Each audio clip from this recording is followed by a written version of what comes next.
Muy buenas tardes. Sean bienvenidos a este Salón de Actos del Ateneo de Santander en la presentación de un libro del juez García Castellón que está organizado este acto por la Asociación Foramontanos Siglo XXI. Me permito en dos palabras explicarles un poco lo que es Foramontanos Siglo XXI. Una asociación sin ánimo de lucro, nacida hace 5 años en Cantabria, que lo que pretende es aunar precisamente a los ciudadanos, a las personas de a pie, para que entre todos consigamos que Cantabria recupere el dinamismo y el ritmo de crecimiento que tuvo en décadas pasadas. Es, como digo, una asociación totalmente apolítica, totalmente nacida de abajo arriba y que lo que pretende, como digo, es promover y ayudar a todos aquellos que quieran emprender y hacer más grande esta región. Bien, estamos aquí, como les he dicho, para que el juez García Castellón presente este libro titulado Habla para que se conozca, que además hoy tengo que decir algo muy poco frecuente y que por desgracia nos ha ocurrido esta tarde, y es que la librería Gil, que era la encargada de traer ejemplares para vender como hace habitualmente en el Ateneo, hoy por un problema que desconozco no ha podido traer libros, con lo cual el juez no podrá firmar después ejemplares. Con todo, si alguien quiere saludarle, estoy seguro que estará él encantado de cuando terminemos pasar a saludarle. Retomo el hilo de esta brevísima presentación. Como ven, también nos acompaña el juez Jaime Anta, que está recién nombrado presidente de la Audiencia de Cantabria, de Santander, y que va a estar junto conmigo presentando al autor de este libro, a Manuel García Castellón. Por tanto, yo no voy a hablar ahora de la figura de Manuel García Castellón y voy simplemente a decirles que cuando terminemos esta primera parte, García Castellón está dispuesto a contestar a las preguntas que ustedes le quieran hacer. Yo sí le rogaría que las preguntas fueran concretas, breves, para que así la mayor parte de las personas que quieran tengan tiempo para realizar las preguntas. Saludo también a las personas que nos están viendo a través de la transmisión en directo por streaming de esta presentación. Y ya sin más le voy a pasar la palabra a Jaime Anta, que además de magistrado es también miembro de la Junta de Gobierno de este Ateneo santanderino. Muchas gracias, presidente. Me ha encomendado el presidente una tarea que puede ser muy difícil, porque si tengo que resumir la trayectoria del ponente de hoy, de don Manuel, pues podría estar 1 hora. Pero voy a resumir, voy a hacerlo fácil y voy a presentarle como escritor vallisoletano, con la circunstancia de que ha sido 47 años, ha ejercido casi 47 años de juez. Nosotros los jueces de vez en cuando nos comentamos los casos. Para comentarle a un compañero un caso, normalmente le tienes que poner antecedentes. En el caso de Manuel no hace falta porque son casos todos notoriamente conocidos y muy impactantes. Él empieza en las típicas plazas de primer destino, Castilla y León, Medina del Campo, una de las plazas. Tengo que hablar más alto. ¿Se me oye bien ahora? Vale. Juez de instrucción en Valladolid, donde es decano, yo que lo soy ahora mismo y llevo 11 años, me siento especialmente vinculado por este cargo. Y luego la Audiencia Nacional y 2 estancias como juez de enlace en Francia y en Italia. Y la vuelta a la Audiencia Nacional, en fin, yo recuerdo, a mí me tocó la Escuela Judicial del año 98 y lo que estudiábamos era el caso Banista. que fueron los primeros casos que tuviste, Manuel, en la primera trayectoria de la Audiencia Nacional, más luego pues el atentado contra Aznar, en fin, y otros tantos. Y luego es que son nombres, o sea, son casos interminables, Lezo, etcétera. No podría terminar. Creo que mencionas en tu libro uno en particular que tuviste en Valladolid, el de Olga Sangrador. Es que los jueces también tenemos asuntos muy dramáticos, muy sangrantes. ¿Se me oye mal? Pues vaya, no sé qué hacer. Pero bueno, hoy, en cualquier caso, hoy yo no tengo que hablar, solamente presentar, ya estoy acabando. Es un juez con una trayectoria extraordinaria y es un honor presentarle. Le doy la palabra a Manuel García Castellón.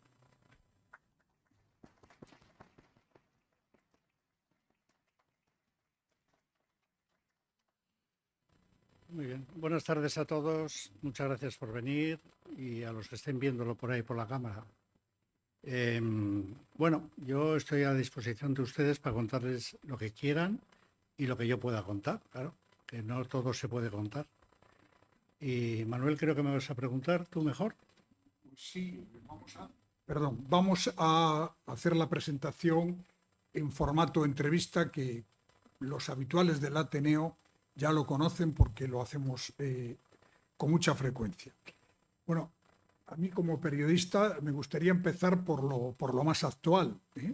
Y lo más actual ahora mismo es que la demanda o querella que puso usted contra Yone Belarra ha sido resuelta a su favor y, por tanto, Yone Belarra tendrá que no solo indemnizarle, sino también publicar el sentido de la sentencia, porque lanzó una acusación contra usted que, lógicamente, no tenía sustento. Pero sí me gustaría digamos, lo que hay debajo de esa demanda es la intención de grupos de extrema izquierda en terminar con los jueces para imponer la justicia popular. No sé lo que opina usted y lo que puede contarnos de esto.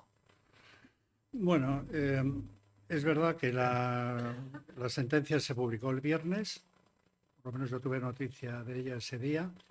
No voy a entrar en ello, simplemente que yo siempre he pensado que lo que no puede regir la sociedad es la ley de la selva. Que puedas decir cualquier barbaridad y no tenga consecuencias. Y como en la vía penal, a través de una querella criminal, tiene difícil salida por la jurisprudencia europea, sobre todo del Tribunal Constitucional Español y del propio Tribunal Supremo, en cambio una demanda de protección al honor sí que tiene más posibilidades de salir adelante, como en este caso. Sentencia que, por cierto, voy a recurrir, naturalmente. Porque las acusaciones de llamar a un juez prevaricador y corrupto es lo peor que se puede decir a un juez. Es decir, peor que eres el asaltante a una pistola del Banco de España. Y eso es intolerable. Y por lo tanto, la única forma es enfrentando una demanda de protección al honor para que el juez determine, como ha determinado, lo que considere oportuno. Y ahí estamos. Pero efectivamente, yo creo que todo esto entra en el marco, que lo estamos viendo desgraciadamente en esta España de hoy, de la descalificación de aquel que se atreve a investigar.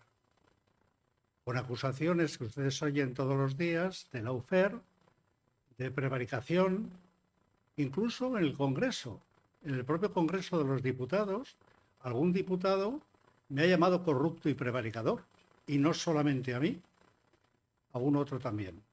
Claro, que se diga eso en el Congreso y que la presidenta del Congreso no diga que se borre del acta, o que el ministro de Justicia no se levante, o el presidente del Gobierno, o alguno de los jueces que son ministros del Gobierno, me resulta intolerable e increíble.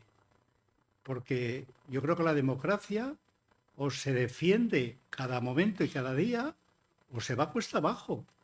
Es decir, yo soy muy fan de la democracia inglesa, donde los gobiernos normalmente, es una forma de expresarlo, no dicen, esta ley, ¿puedo hacerla? Tengo los votos para ello y puedo hacerla. O más bien se pregunta, y esta es la verdad, ¿debo hacerla? ¿Debo hacerla? Aquí no. Bueno, todo esto lleva, desde mi punto de vista, a una descalificación de la democracia, porque el juez, y de esto Jaime sabe tanto como yo o más, la independencia judicial es la garantía de la libertad del ciudadano. Si no hay independencia judicial, el ciudadano corriente de la calle, el que no tiene poder ni económico, ni social, ni político, está desasistido. Otra cosa es que si la justicia funciona o no funciona, que en esto habría mucho que hablar también. Pero como concepto, es intolerable que se descalifique cuando a ti te investigan a quien está investigando. Claro, y cuando ha pasado, no ha pasado porque no tenían la mayoría absoluta de tratar de llevar la investigación de los jueces de instrucción a los fiscales, y doy fe, y Jaime que seguro también, que los fiscales son magníficos, verdaderos profesionales, pero claro, están sometidos al principio de jerarquía. Y ya lo dijo el presidente del gobierno, ¿de quién dependen los fiscales o la fiscalía? Claro, esa frase ha quedado en el marco, desde mi punto de vista, de la ignominia. Están pagando las consecuencias los propios fiscales. Bien, yo ahondaría un poco sobre este mismo asunto a raíz precisamente del sumario que se está instruyendo contra la esposa del presidente del gobierno. Se ha vuelto a abrir el debate sobre el jurado popular o la alternativa, que es el que las personas sean juzgadas por un profesional, es decir, por un juez que ha tenido su plaza por oposición. Y curiosamente, en los inicios de la democracia, la izquierda era la que defendía el jurado popular y ahora, sin embargo, parece que prefieren el que sea un magistrado el que imparta y escriba finalmente la sentencia. Pero abro el foco. ¿Usted qué opina? ¿Es mejor el jurado popular o mejor la fórmula más clásica de que sea un magistrado el que dicte sentencia? Bueno, yo ya advierto que soy totalmente contrario al jurado. El jurado, en un país como Estados Unidos, son 250 años por delante o por detrás. Bueno, pues hay una costumbre desde niños y desde que se fundó la nación norteamericana. Pero en España se implementa entonces, con motivo de la transición, y ¿cuál es el problema? El problema fundamentalmente es el siguiente. Teóricamente es muy bonito que participe el pueblo en las decisiones. Bueno, estupendo, bien. Pero ¿deberá participar el pueblo como tal, el ingeniero, el taxista, el albañil o la enfermera, con un ingeniero para hacer un puente? ¿Con un arquitecto? ¿Con el propio taxista? ¿Me da exactamente igual? ¿Por qué digo esto? Porque la desgracia, porque como la sociedad española realmente está adormecida desde mi punto de vista, pero hay que pensar un poco. Es decir, una persona que forma parte del jurado, cualquiera de ustedes, si forma parte alguna vez en su vida, será una sola vez en su vida. Una sola vez. Y díganme ustedes, ante un gran abogado, y aquí hay uno, ante un gran abogado que tiene argumentos impecables, que tiene una teatralización estupenda, ¿por qué se va a regir el jurado? Que será honestísimo, no digo que no, por las emociones. Son las emociones lo que percibe, los sentimientos. ¿Qué pasa con el juez profesional? Que está acostumbrado y no pueden jugar con él de una manera tan fácil. Un abogado estupendo. Ese teatro no le afecta. Les cuento una anécdota. Nosotros, cuando empecé yo a trabajar, el primer día que estuve destinado en Marquina, en Vizcaya, hubo un juicio. Yo no había visto un juicio en mi vida, porque había estado estudiando las oposiciones y realmente la escuela judicial era un trámite donde realmente no nos enseñaban nada. Es así. Tenía toda la teoría en la cabeza, pero nada más. Bueno, pues entonces vino un juez de Bilbao y un fiscal de Bilbao también a celebrar el juicio, no sabiendo que yo llegaba ese día. Pero yo me alegré que llegaran ellos, claro. Bueno, total que empezó el juicio, se sentaron allí, me dijo el juez, pues siéntate tú ahí en una esquina y lo vas viendo y tal. Bueno, yo me senté en la tal. Bien, fue el juicio el que fuera y al final del mismo el juez dijo al fiscal, señor fiscal, sus conclusiones. Y dijo lo que fuera. Me convenció totalmente. Después fue el abogado. Me convenció igualmente. Y era lo contrario del primero. Yo dije, pero si me han convencido los dos. Y era totalmente distinta una argumentación de la otra. Bien, si yo con toda mi teoría en la cabeza de los 404, 407 temas que me tuve que meter en la cabeza para aprobar, estaba en esa situación, ¿qué pasa con el señor que es ingeniero o taxista? Que le rigen las emociones, los sentimientos.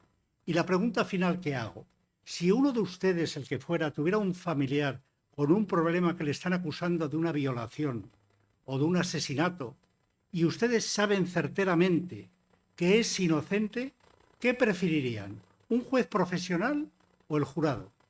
Contéstese, no hace falta que me lo digan, pero está claro, ¿no? Bien, muchas gracias. En este libro, y además al principio, cuenta una cosa que yo creo que está ahora de plena actualidad y que por eso me gustaría que ahondara en ella. Cuenta que cuando usted llega a la Audiencia Nacional, habló con el que había sido su antecesor, Ciro García, que era el presidente de la Sala Penal de la Audiencia Nacional, y que le preguntó un poco pues, sobre la independencia, los problemas que podía haber, y lo que usted escribe en el libro textualmente de la respuesta de Ciro García es: si haces ciertas cosas que no gustan a la gente poderosa, en cualquier ámbito, sea económico, político o social, van a tratar de destruirte en lo profesional y en lo personal. ¿Hasta qué punto tenía razón Ciro García con esa frase? Se quedó muy corto. Se quedó muy corto. Es mucho peor. Mucho peor. Es decir, yo sé que cada profesión, imagínense los cirujanos, ante una operación que se le muere el paciente, es horrible. Un arquitecto que se le cae un edificio, o un puente, a un ingeniero de caminos. Pero realmente, yo que he estado en Italia 5 años, con las mafias de la Camorra, de la 'Ndrangheta, de la Cosa Nostra, de la Sacra Corona Unita, claro, ellos vieron en un momento vieron que matar socialmente estaba muy mal visto y que era mejor no matar, que lo han seguido haciendo, porque en Nápoles actualmente la Camorra mata entre 50 y 70 jóvenes por año. Pero decidieron que socialmente estaba mal visto eso de matar. Y entonces lo que hacían era otra cosa, que era ¿qué? Destruir a la persona. Como dice alguien muy conocido, llenarle de barro, calumniarle, injuriarle, de una forma además muy profesional. Bueno, pues por eso lo que dijo Ciro García, que no era mi antecesor, porque mi antecesor era Baltasar Garzón, porque se fue a la política. Ciro era el presidente de la Sala de lo Penal, que tenía casa aquí en Santander, por cierto, en Cartes.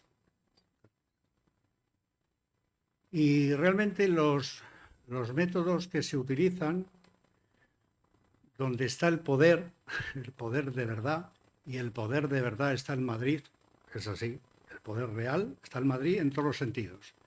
El económico, el social, el político, el financiero, todo. Realmente hay mucha gente pues, muy honrada, naturalmente, y que además, bueno, pues si tienen un problema se defienden de una manera honesta, pero hay otros que no lo hacen, que emplean métodos, bueno, pues muy estilo Italia Y también se hace a través, o se ha hecho siempre y antes igual, no ahora, a través de los medios. Los medios me refiero de la prensa, diríamos antiguamente. Claro, todo esto tiene unas consecuencias fatales, porque el tema no es que alguien trate de, bueno, pues eso, de destruirte, que digamos que cuando te metes ahí ya sabes dónde vas, también es verdad, sino el mensaje que se lanza al resto, no ya a ti, al resto. Cuidado con lo que haces, ten cuidado. Mira lo que le pasa a este desgraciado. Entonces ten cuidado. Y sobre todo los jueces jóvenes, porque un juez mayor, bueno, pues podrá tener ciertas eh, reservas, no sé si de valor o de experiencia, o llámalo H, pero para los jóvenes es un mensaje terrorífico. Más todavía cuando esos jueces que sufren, bueno, no es que sea de ahora, yo lo he visto desde hace 30 y tantos años en la Nacional, no tienes realmente nadie que te defienda.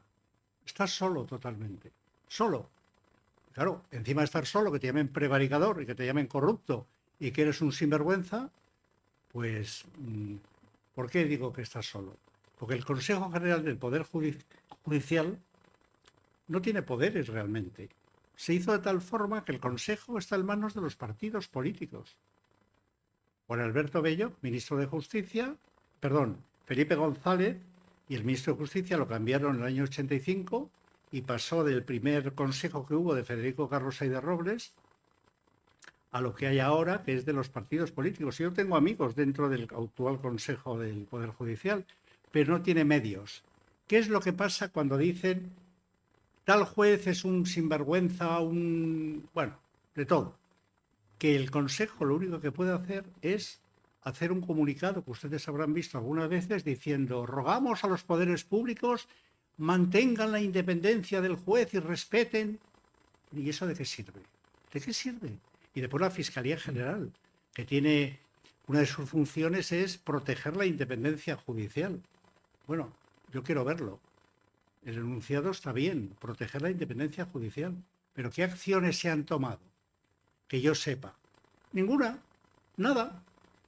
¿De quién depende la Fiscalía? Eso es. Bien, yo creo que podemos seguir con este asunto de cómo se pueden utilizar los medios de comunicación en general precisamente para presionar de una manera totalmente, en mi opinión, carente de ética a los jueces. Y cuenta usted en este libro lo que le sucedió cuando se hizo cargo del caso de Mario Conde, cuando era el presidente de Banesto, y se terminó interviniendo el banco y él acabó procesado y condenado. Y cuenta que en la revista Época, en aquel momento, ustedes se acordarán de aquella revista, esa revista estaba prácticamente financiada por Banesto, es decir, por Mario Conde, y cómo allí tergiversan todo el sumario que usted instruyó sobre el caso de Olga Sangrador, hasta tal punto que se contaba lo contrario de lo que había ocurrido. Es decir, esto se sigue utilizando ahora. ¿Cómo ve usted lo que se cuenta en los medios de comunicación, y no solo en la prensa, sino en radio y televisión, sobre los casos que estamos viendo todos ahora? Simplemente por aclarar lo que ha contado Manuel, para los que no lo sepan, no tienen por qué saberlo, naturalmente, pero fue el asesinato y semiviolación de la niña Olga Sangrador en Valladolid, que fue ese, porque hubo 3 asesinatos seguidos de 3 niñas, y eso es lo que a mí me cambió la vida, realmente me cambió la vida de ver aquello. Y en ese asesinato, el asesino, una serie de casualidades que si no eres creyente es para creer, porque si realmente es extraordinario, pues llevó a que después de un interrogatorio de 7 horas, confesara el crimen y me llevara al lugar donde estaba enterrada la niña, que yo pensaba que estaba viva todavía, pero desgraciadamente no. Él confesó, como digo, y después fue condenado a 70 años, me parece que fueron 70 años de cárcel. Con motivo de lo que cuenta Manuel, y es uno de los métodos a los que antes me refería, se publica en esta revista una noticia a doble cara, donde después de llamarme de todo menos bonito, que a mí eso me da igual, pero bueno, que digan lo que quieran, había un recuadro donde se decía que era más largo, pero bueno, que si yo conseguí la declaración, la inculpación del asesino, fue porque ordené a un guardia civil que le pusiera una pistola en la cabeza. Sí, venía así. Una pistola en la cabeza. Y entonces, claro, que el otro, ¿qué va a hacer? Pues confesó. Yo cuando vi aquello, realmente, o sea, es que no me lo podía creer. No me podía creer dónde me había metido. Claro, porque yo habría estado muy bien en Santander o en Valladolid, pero ¿dónde me había metido? Vi realmente lo que era las orejas al lobo y lo puse en conocimiento del fiscal general del Estado. El fiscal general del Estado me mandó 2 fiscales a mi despacho a que me preguntaran.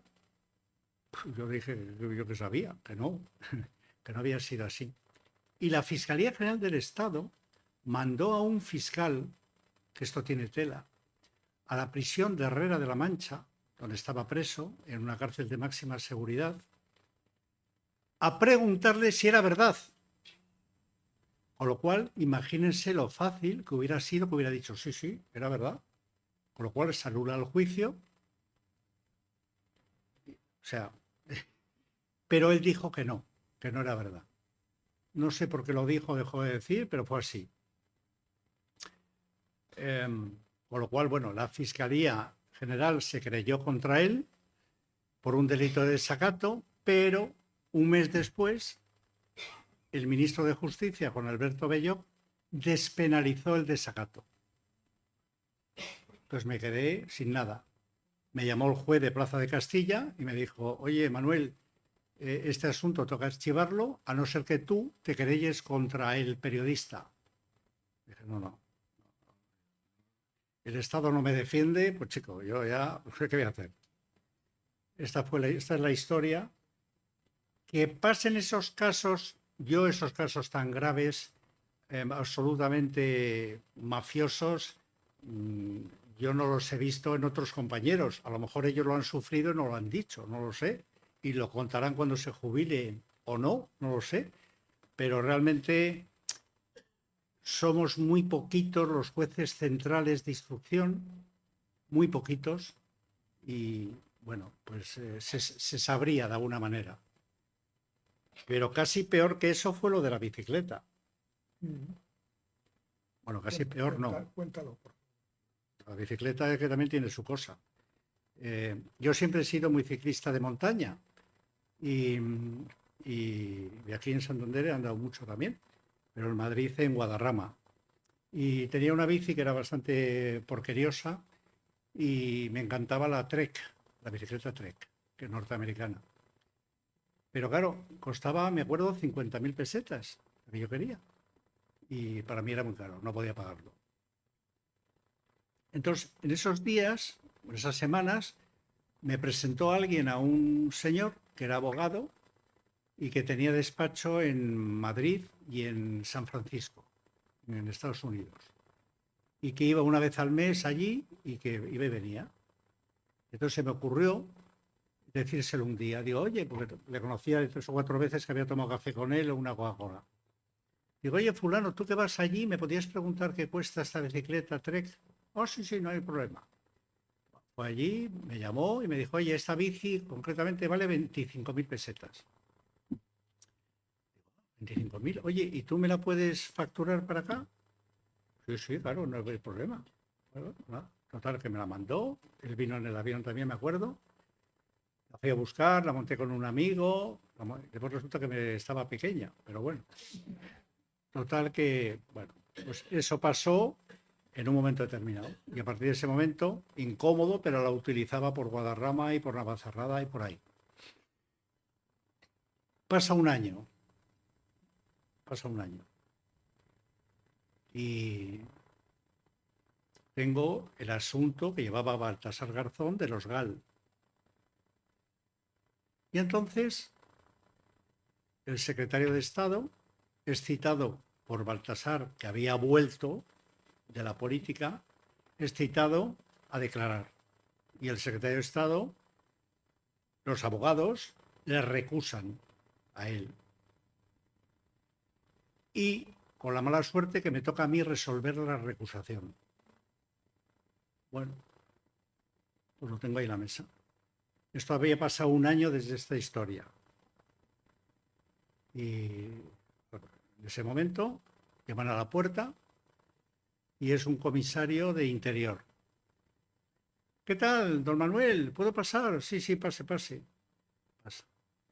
Bueno, pues tal, no sé qué. ¿Qué tal va el asunto de la recusación del GAL? Digo, ahí lo tengo en la mesa para resolver. Ya me lo había leído ya 2 o 3 veces. Ah, ya. ¿Y sabe usted lo que se dice en Interior? Digo, uy, madre. Mala cosa. Digo, no, ¿qué se dice? Pues que a usted le compraron con fondos reservados una bicicleta de 1 millón de pesetas. No sé, así fue, ¿eh? 1 millón de pesetas de Estados Unidos. Y yo, ¿cómo? Yo en ese momento, claro, yo era jovenzuelo. En ese momento lo hubiera echado del despacho, claro, pero como soy educado, pues no. Digo, no. Vino la bicicleta, costó 25.000, quedé con él en la cafetería del Hotel Palace, ¿de acuerdo? Le pagué las 25.000 pesetas, más el transporte, le invité a tomar el café que nos tomamos y ya está. Y me mira y me dice, ¿tiene usted recibo? Me senté fuera de la recusación. Eso no es tan grave como lo anterior, porque hay por el medio la muerte de una niña, pero indica cuáles son los métodos. Bien, yo creo que uno de los asuntos que a mí me parece de los muchos que usted ha llevado a lo largo de su carrera profesional es la etapa en la que estuvo en Francia como juez de enlace entre Francia y España en la lucha contra ETA, cuando ETA era la gran amenaza para la democracia española. Y sí me gustaría que nos contara usted un poco cómo vivió aquello y especialmente el comportamiento del gobierno francés y de la justicia francesa respecto de este asunto de la lucha contra ETA. Bueno, de una manera vergonzosa.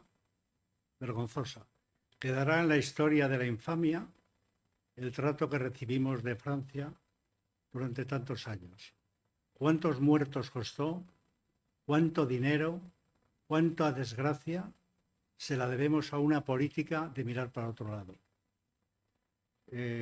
Yo soy francófilo totalmente, he tenido educación francesa toda la vida, he ido a Francia continuamente, sigo yendo aunque menos, pero para mí aquello fue un trauma increíble. Es decir, yo no me podía imaginar dónde me metía tampoco, porque claro, cuando vas de magistrado de enlace, que yo inauguré el cargo en España, cuando te metes, ¿realmente dónde? Te metes de una cierta forma en el corazón del Estado, porque te metes en el Ministerio del Interior y el Ministerio de Justicia, aparte de los jueces y fiscales, naturalmente. Pero solo les diré que yo físicamente, he llorado un par de veces de impotencia. Claro, ya diciendo esto, se pueden ustedes imaginar el ambiente cuál era. El prefecto o subprefecto de Po, una vez, en un cóctel que hubo en Po, me lo dijo. Dice, no, es que nosotros no queremos el problema aquí. Claro, pues muy bien, estupendo, adelante. Fue una etapa muy desgraciada,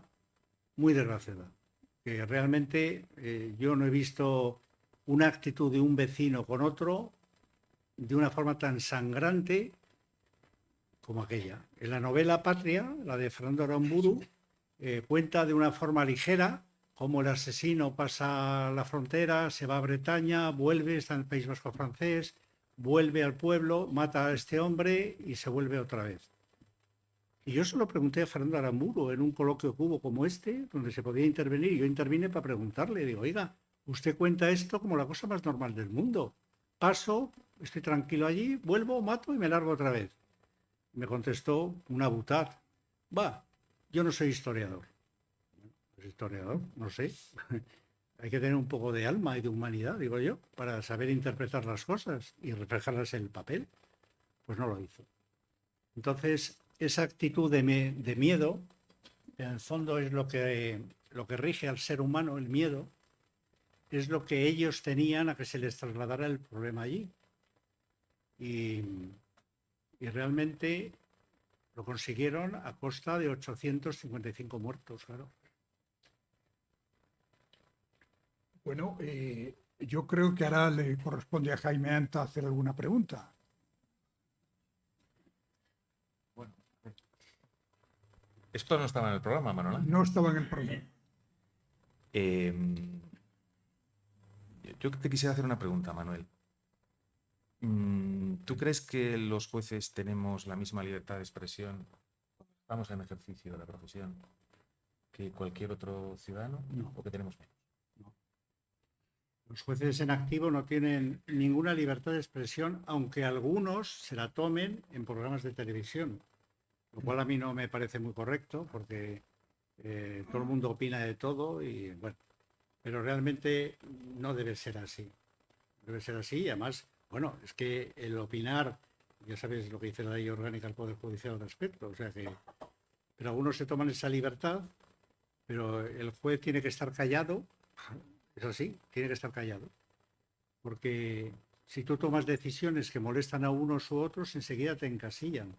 Claro, un juez encasillado es casi lo peor que puede haber. Lo que pasa es que, bueno, es un tema que me preocupa personalmente. Creo que, bueno, vemos habitualmente de distintas maneras a la Policía Nacional y a otras instituciones del Estado que tienen portavoces, que defienden su posición en público, en distintos ámbitos. Y nosotros no tenemos eso, hablo un poco más alto para que se me ayude. Es decir, no tenemos portavoz de consejo, no tenemos nadie que explique las decisiones judiciales con un poco de pedagogía. Yo recuerdo muy bien qué pasó en el caso de La Manada, que bueno, llegaron a entrar una turba en el Palacio de Justicia en Pamplona que querían linchar. Ahí encontraron. ¿Qué pasó en ese contexto? Pues que nadie explicó qué es lo que se había hecho. Y existe una iniciativa o un proyecto, te quería preguntar qué opinas de él, de que, igual que en Francia, que creo que es una función que tienen los fiscales en Francia, divulgar. Me acuerdo del asunto de aquel avión que se cayó, que el fiscal explicaba la instrucción. ¿Tú crees que tiene sentido esa figura del juez divulgador o que colabore con la divulgación, que de una manera lo más neutral posible se explica y se da pedagogía y se consiga neutralizar esa intoxicación que hay, siempre ese ruido que hay siempre con los casos mediáticos? Bueno, te digo que efectivamente la hay porque, bueno, hay teóricamente, porque están los, como diríamos, los departamentos de comunicación del TSJ de Madrid o de no sé quién, o de la Audiencia Nacional incluso, pero claro, son periodistas que lo explican a su manera y a su forma, no es un portavoz oficial del Consejo, por ejemplo, o de la Fiscalía. Pero de todas formas, también te digo que, aunque lo hubiera, para muchos, para la gran mayoría, da igual. Es lo mismo lo que digas, es igual. Es decir, dame los hechos porque yo ya tengo la sentencia. Es decir, me da igual lo que me des, me da exactamente igual. Y desgraciadamente lo estamos viendo en las tertulias todos los días, que yo ya me niego a ver ninguna prácticamente. Es que da igual, es que la polarización, el encono es tan grande en todos los sentidos que desgraciadamente vamos así, cuesta abajo. Bien, yo creo que uno de los temas que usted ha llevado, entre otros muchos, pero que ha tenido mucha repercusión por la figura que protagonizaba el asunto, ha sido el caso Banesto con Mario Conde. Y yo creo que es interesante, aparte de lo que ya hemos contado antes de la revista Época, cómo un juez puede lidiar contra una persona que en aquel momento era, bueno, pues no solamente tenía mucho poder y mucho dinero, sino también mucha popularidad y mucho reconocimiento social. Bueno, pues lo que me decía mi padre, me contaba de quién era Alfonso María Ligorio, en Italia, que estaba jugando a la pelota contra una pared y que pasó un señor y le dijo: oye, niño, si te dijeran que te morías ahora, ¿qué harías? Y le miró y dijo: estoy jugando a la pelota. Pues esto, esa es la respuesta. Es decir, bueno, será muy importante en su casa a la hora de comer. A mí me da igual. Estoy seguro que a Jaime le pasa lo mismo. Es decir, Además, un asunto de una gran dificultad técnica. Contaba antes que en la escuela judicial había un estudio absorbente. Creo que se centraba todo el trabajo en la materia de instrucción en hacia atrás y todos esos asuntos relativos a esto. Había una gran dificultad técnica que lidiar. sí, sí. Lo que pasa es que tenía un fiscal buenísimo y ya murió el pobre, Tino, que era un auténtico experto, y eso fue una ayuda, claro. Pero ha sido el interrogatorio más largo que he tenido en mi vida. 5 días. 5 días.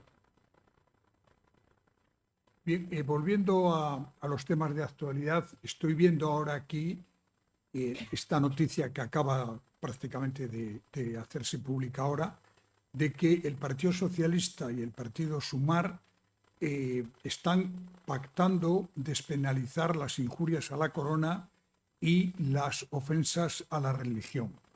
¿Qué opina usted de esta posible modificación? Pues hombre, pues ¿qué me va a producir? Lo que me produce es cómo el cinismo y la hipocresía están insertos de tal manera en la sociedad, o en cierta sociedad al menos. ¿Por qué digo esto? Pues desde 2 puntos de vista. Porque, por una parte, es verdad que el Tribunal de Justicia, el Tribunal de Derechos Humanos, pues reprendió a España por la condena porque quemaron una foto del rey y entonces dijo que eso no podía ser y papá. Bueno, o sea que hay una jurisprudencia europea que tiende a despenalizar determinadas actitudes. Pero claro, yo me pregunto 2 cosas. Desde el punto de vista del político, este acto lo ha presentado el secretario general del Partido Comunista de España, Enrique de Santiago. Al lado tenía el ministro Urtasun y al otro lado al del PSOE, un tal Artemi. Que el secretario general del Partido Comunista diga que despenalizar las injurias al rey, es decir, al jefe del Estado, cuando en los países donde está su ideología presente, China, Cuba, Vietnam, Camboya, simplemente por un chiste al jefe del Estado o al gobierno te encarcelan, por ejemplo. En este segundo que estoy contando esto, está pasando. China, con los reconocimientos faciales que tiene a toda la población, no hagas un meme que llaman el teléfono móvil, no hagas un meme un poco irrisorio. En Cuba, el decreto 349 conllevó la cárcel para muchos jóvenes que simplemente pedían el derecho de manifestarse, de pedir libertad y que de alguna forma ironizaban sobre el gobierno que lleva desde el año 59, desde el 1 de enero del 59. Es decir, que el secretario general del Partido Comunista, que en los lugares donde gobiernan pasa lo que pasa, diga eso, me parece un ejercicio de cinismo, para empezar. Segundo, desde el punto de vista de las ofensas a la religión. Eso es disparar sobre seguro. ¿Por qué? Porque ¿qué importa reírse de la religión católica? ¿Te van a pegar? ¿Te van a insultar? No, no estamos en la Edad Media. No pasa nada. Pero ¿por qué no lo hacen con el Islam? Hazlo. ¿Se acuerdan ustedes de Charlie Hebdo en París? 27 de noviembre de 2015. 12 asesinados. Porque hubo una fatua en la cual se ejecutaron a los periodistas que habían publicado. Aquello que algunos recordarán de Yo soy Charlie, ¿cuánto duró? Una semana. ¿Ha vuelto a haber algún tipo de crítica, ofensa a esa religión? Que no debe haberla, por supuesto, como a ninguna, porque vas a ofender a nadie. ¿La ha habido? No la ha habido. Por lo tanto, ¿qué pienso la pregunta de Manuel? Creo que lo he contestado. Muy bien, pues creo que estamos llegando al final de esta primera parte, pero sí me gustaría preguntarle, de los muchos casos que ha instruido, ¿de cuál tiene el peor recuerdo? Que por alguna razón le sigue dando vueltas. Bueno, hay muchos. Sobre todo el que más me influyó en mi vida fue el asesinato de la niña. La primera, de la segunda también. La primera me impactó mucho porque me hizo cambiar mi vida, realmente. La muerte de Miguel Ángel Blanco, que la viví los 2 días en el País Vasco, en la Comisaría Central de la Ertzaintza en Deusto, y lo viví minuto a minuto hasta que llegamos a la clínica donde la acababan de ingresar. Por cierto, se roda una película con motivo del 30 aniversario de su asesinato, que es el próximo año, y se empieza a rodar en octubre. Yo creo que esos son los recuerdos más que me han quedado más marcados para toda mi vida. Realmente fue una impotencia absoluta. La sensación, pues como al cirujano que se le muere el paciente, una cosa así, si cabe decirlo. Muy bien, pues Jaime, si quieres hacer una última pregunta de esta primera parte. Que yo creo que va a ser más interesante. Pues entonces les ha llegado su turno. Quien quiera hacer una pregunta, por favor, que haga una seña, se le pasará el micrófono y lo que sí les pido, insisto, es que la pregunta sea lo más concreta y breve posible. Sí, buenas tardes. Gracias por su conferencia, muy interesante, y gracias por su actuación durante tantos años. Yo solamente quería hacerle una pregunta. A la vista de cómo está la situación del país, que usted ha resumido en algunos aspectos, no solo con el gobierno que tenemos, sino con el que podemos llegar a tener en breve, con la situación de la propia monarquía, del propio poder general del judicial, no sé, en general, con todo el estado de cosas que hay ahora, ¿usted no cree que estamos realmente en un estado fallido? ¿Y la pregunta? Muchas gracias. Bueno, vamos a ver. Un estado fallido no es esto. No lo es. España ocupa los primeros lugares del mundo en los índices de respetabilidad de la democracia. Eso es así, no lo digo yo. Están los índices de Naciones Unidas y de tantos otros sitios. Pertenecemos a la Unión Europea desde hace 40 años. Es decir, tenemos unas instituciones bastante sólidas. Yo no iría por ahí. Un estado fallido es México, por ejemplo, donde la presidenta de México, Sheinbaum, dice que debemos pedir perdón por la conquista.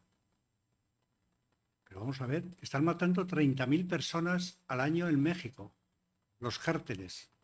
Hay 100.000, 107.000 desaparecidos en el país. Y está hablando de lo que pasó con España hace 500 años. Bueno, es decir, lo que quiero decir a la pregunta que usted está diciendo, que el cinismo invade el mundo. El cinismo invade el mundo. Y en esto que usted pregunta también, no que usted lo pregunte naturalmente, en el sentido de que un Estado fallido es fallido, pero cuando te metes en él no puedes salir. Entonces el problema es que no somos un Estado fallido, pero que se están haciendo cosas incompatibles con una democracia seria. Porque una democracia no es votar cada 4 años. Eso es muy fácil. Cada 4 años. Pero lo que importa es lo que pasa en el medio. Lo que decía antes de mi tan adorada y también criticada democracia inglesa o canadiense o japonesa. Hay reglas no escritas que se aprenden desde el colegio, desde la escuela, que es lo que llamaríamos la ética ciudadana. Aquello de puedo hacerlo o debo hacerlo. Si eso no está inculcado dentro desde pequeños, miren, no sé si han visto una serie de televisión inglesa que se llama Line of Duty. ¿Lo han visto? Bueno, el Line of Duty es el Departamento de Asuntos Internos de la Policía de Londres. Y en la primera escena de la serie, si la ven ustedes, que se la recomiendo porque es muy buena, aparece en una cafetería de Londres un comisario de policía con una amiga tomando un café. Están sentados al lado de una cristalera. Y desde la cristalera está la calle, al lado. Entonces ven, cuando están sentados, que viene un individuo, se lanza sobre una mujer, la trata de quitar el bolso, la tira al suelo, empieza a forcejear con ella, y el comisario lo ve, sale corriendo, se lanza sobre él, le agarra, le pone las esposas, le tiene agarrado en el suelo, llama para que venga un coche a buscarle, y mientras que le está sujetando al individuo en el suelo, viene la camarera y le dice: oiga, ¿está usted bien? Sí, estoy bien. Por los cafés no se preocupe. Están invitados. Al día siguiente le llama la unidad de asuntos internos al comisario. Siéntese ahí. ¿Usted ayer admitió 2 cafés de regalo?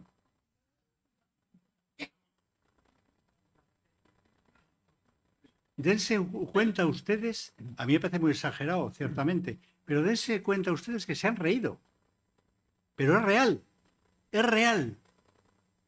Si empezamos por lo poquito, vamos hacia lo más. Si yo digo al albañil, bueno, no me cobres el IVA. ¿Dónde estamos metidos?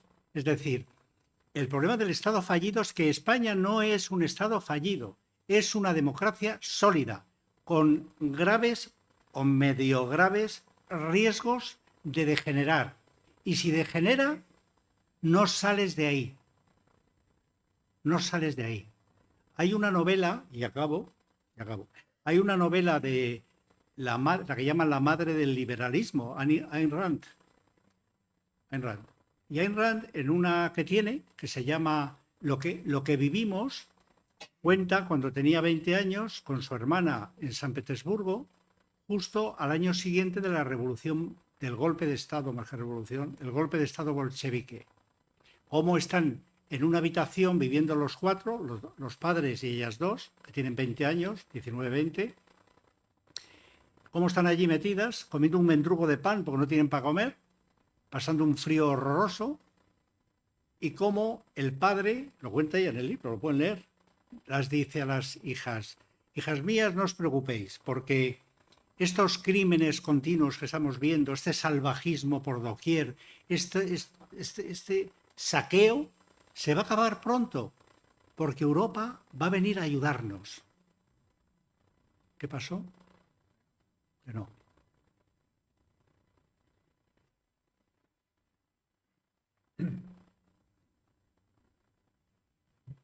Buenas tardes, señor magistrado. Como policía de segunda actividad, mi agradecimiento y mi enhorabuena no solamente por el libro, sino por toda su trayectoria profesional. Usted ya ha ascendido el Tourmalet, ha quedado campeón en todas las etapas ciclistas y le quería preguntar, el momento que vivimos ahora es de cierta alarma, por minimizar un poquitín los efectos, pero leyendo su libro, la verdad que la alarma en mí se ha disparado aún más. Creo que, como deja bien dicho en este libro, el problema es un problema estructural y coyuntural del propio Consejo General del Poder Judicial.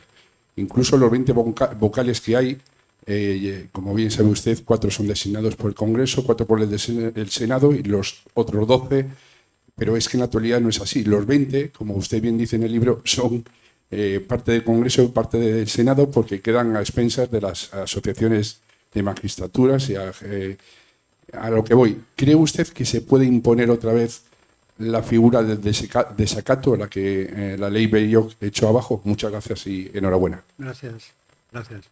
Bueno, lo que se puede hacer o no hacer, claro que se puede hacer, por supuesto.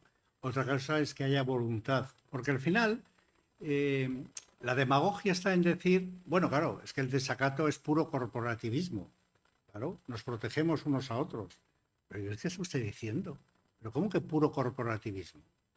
Es todo lo contrario. Es la defensa de la independencia del juez, como decía antes, para defensa del ciudadano. El juez que no tiene independencia no puede proteger la libertad del ciudadano. Y esa es la base, el anclaje fundamental de la democracia. Esa es.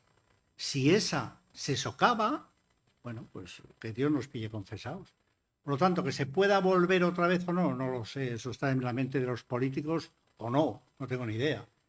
Pero sería muy necesario, porque ya digo que ni el Consejo ni la Fiscalía General, pues parece que tienen medios suficientes.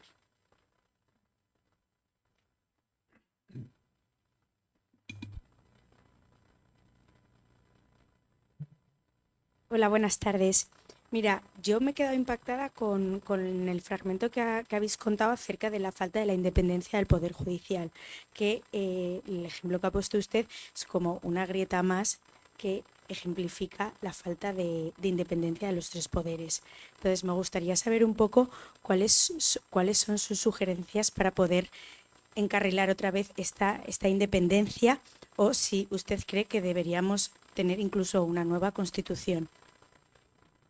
Gracias. Bueno, yo creo que yo soy de los que pienso, yo soy totalmente constitucionalista, porque he sido juez y lo mío ha sido la defensa de la Constitución desde siempre. Ya sé que está mal visto hoy día, pero es así. Pero la Constitución tiene graves fallos, muy graves fallos. ¿Por qué? Porque cuando la transición, los padres constitucionales pusieron las luces cortas. Había que salir de una situación muy complicada, que lo era, muy complicada. Y salimos, pero no pusieron las luces largas. ¿Qué va a pasar dentro de 30 años, de 50? No se previó. Y así están las cosas.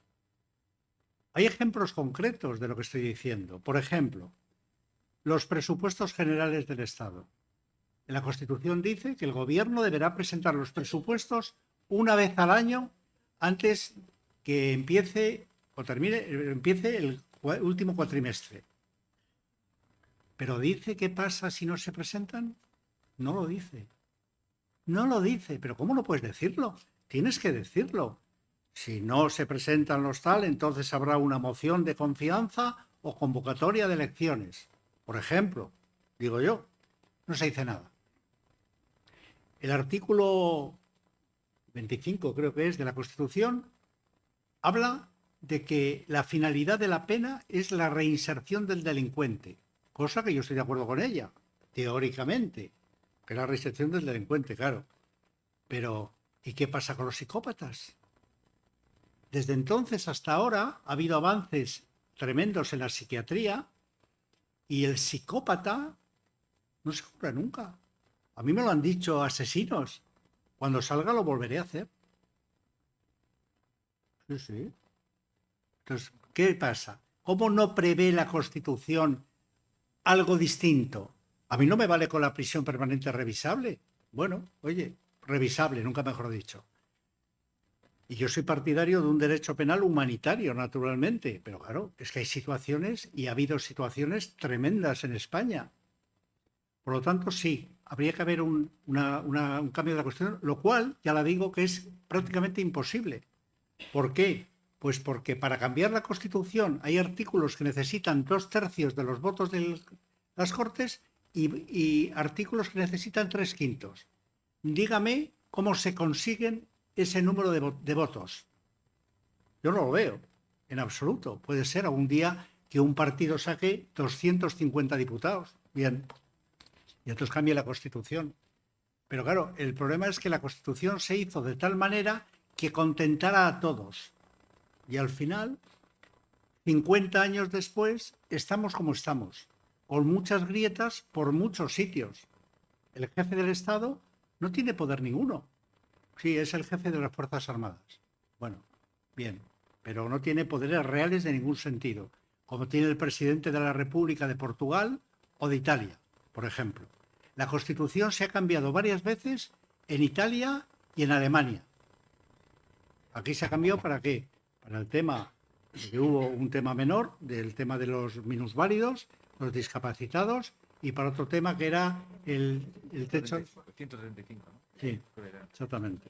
Por lo tanto, la respuesta es sí, y se podría enmendar la deriva, pero claro, es que una democracia que no es fuerte, es que vamos a lo que decía que el señor, hacia abajo. ¿Más? Bien, por favor, ¿alguna otra pregunta? ¿No hay más preguntas? Hay una allí, pero Sí. al final. No, allí al fondo.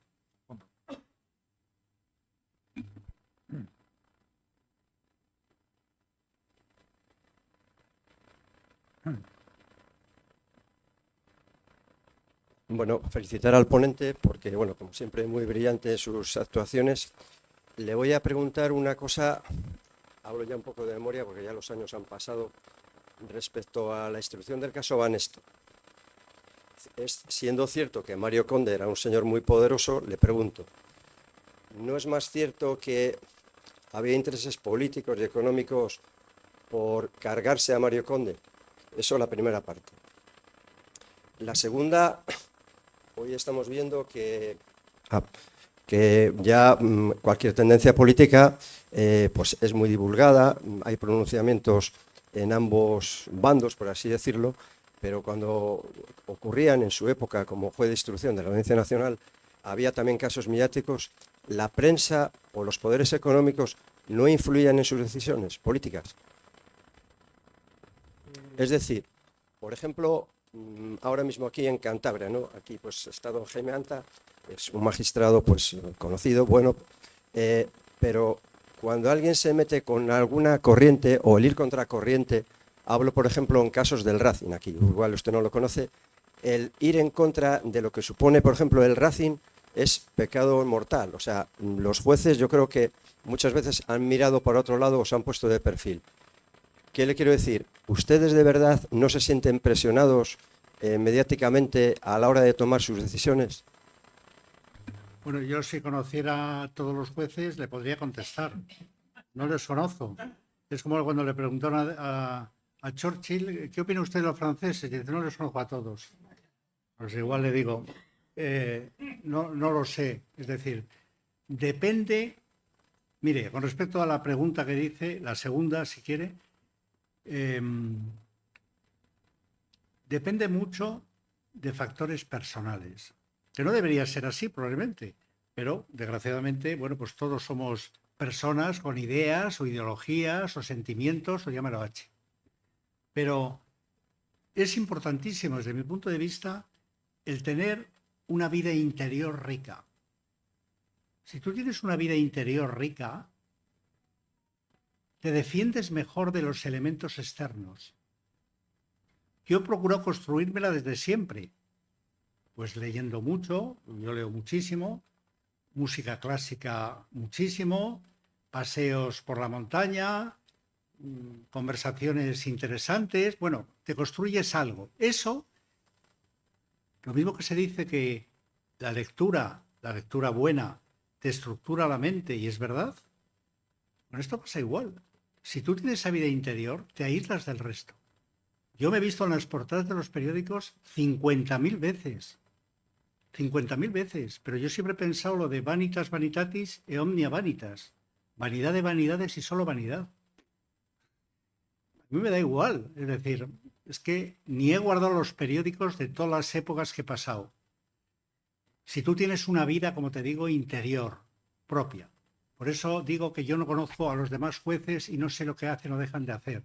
Si miran para otro lado o se ponen de perfil, como usted dice, bueno, eso se llama prevaricar.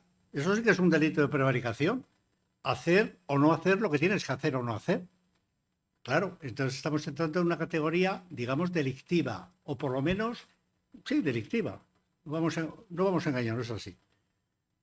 Por lo tanto, a la segunda pregunta le respondo como tal. Yo no sería capaz de mirarme al espejo. Me hubiera ido, y de hecho estuve a punto de irme un par de veces o tres, cuando un amigo íntimo era un infiltrado, que lo cuento en el libro, que me quería destruir. Y me dije, este mundo no es para mí, me vuelvo a Valladolid o a Santander. Entonces, claro, yo no sé los demás, pero tienes la obligación de mantenerte en tu sitio, porque si no, menudo juez eres. Y respecto a la primera, bueno, pues yo le digo también lo mismo, es decir, el hecho de que sobrevolara, y yo lo leí entonces, como usted me lo está contando ahora, los intereses políticos, que si del PP, que si del PSOE, para hundir a este hombre y echarle tal. Mire, a mí me han sobrevolado por arriba y yo, lo que no está in acta no está in mundo. Lo que no está en el papel no existe para mí. Pues muy bien, si aquí en el papel dice tal cosa, bueno, pues lo compruebo si es tal cosa. Si lo compruebo, a mí me da igual que haya por arriba, por abajo, por el centro, por adentro. Me da igual, me da lo mismo. Y a Jaime estoy seguro que le pasa exactamente igual. Es decir, que sobrevaloran, pues estoy seguro que sí, naturalmente, pero si el mundo de la política es muy duro y muy feo y muy... De verdad, si eso yo también lo sé, pero a un juez le hace grande el mantenerse incólume en su sitio. Es así. Muchas gracias.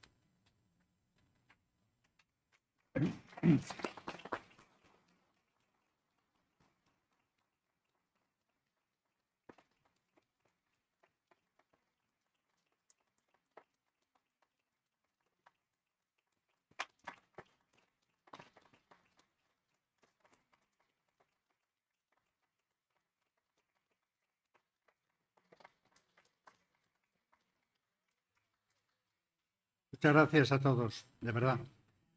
Gracias por venir. Gracias. Bueno, si no hay ninguna otra pregunta, procede despedir, ya lo han hecho con un muy fuerte aplauso, al juez Manuel García Castellón y al magistrado también Jaime Anta, que nos ha acompañado aquí esta tarde en este acto organizado por Foramontano Siglo XXI, y les agradezco a todos su presencia esta tarde aquí y lamento que no tengamos ahora libros para que pueda Manuel García Castellón dedicárselos. Muchas gracias y buenas tardes. Gracias.